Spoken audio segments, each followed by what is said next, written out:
Hi there, Miles Hudson here, taking you through another instalment of behind the scenes on the trail of the kidney killer, where I show you a few bits and pieces that went into the writing of my novel, The Kidney Killer. So I'll flip the camera around and point out a few things here on Old Elvet in Durham.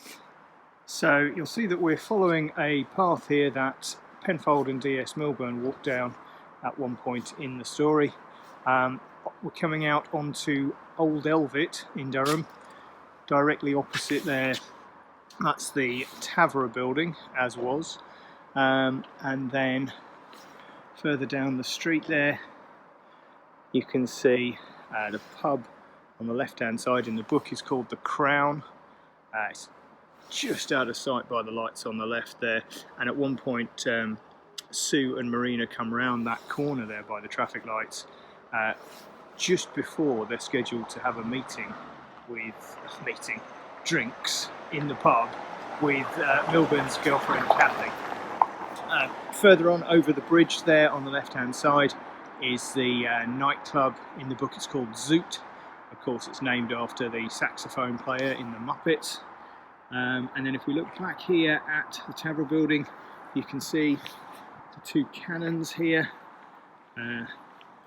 They form a rather distracting element for Milburn because they get stolen early on in the story, and you can see there doesn't seem to be much point in stealing those two, and so he gets very frustrated at having to investigate them rather than trying to search for Marina, who may still be alive because Sue's been found dead but Marina hasn't, and so she's the real focus of it. Now, the hotel on the right hand side here, the Royal County Hotel, they go at one point inside there and talk to one of the waiters and the receptionist about what they might have seen on the night when the cannons were stolen. But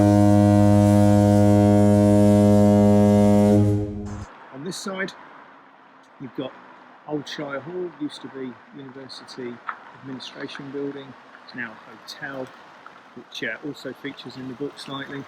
And then directly opposite there is the Methodist Church, which is mentioned a couple of times, and you can see the wall in front of it. At one point Penfold discovers some evidence just on the floor in front of the wall there. And then back up where I walked down, you can just about make out part of the police building there. If you follow that pathway up, it comes out behind the new police car park. And in fact, under normal circumstances, if you turn left in front of the pub I mentioned there, not even 100 yards up on the left hand side is the city police station that Milburn works from.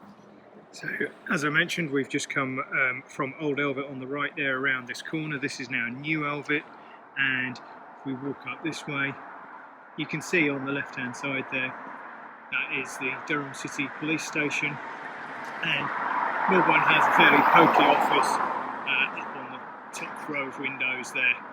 So he gets a nice view, but he's always complaining about how small his office is.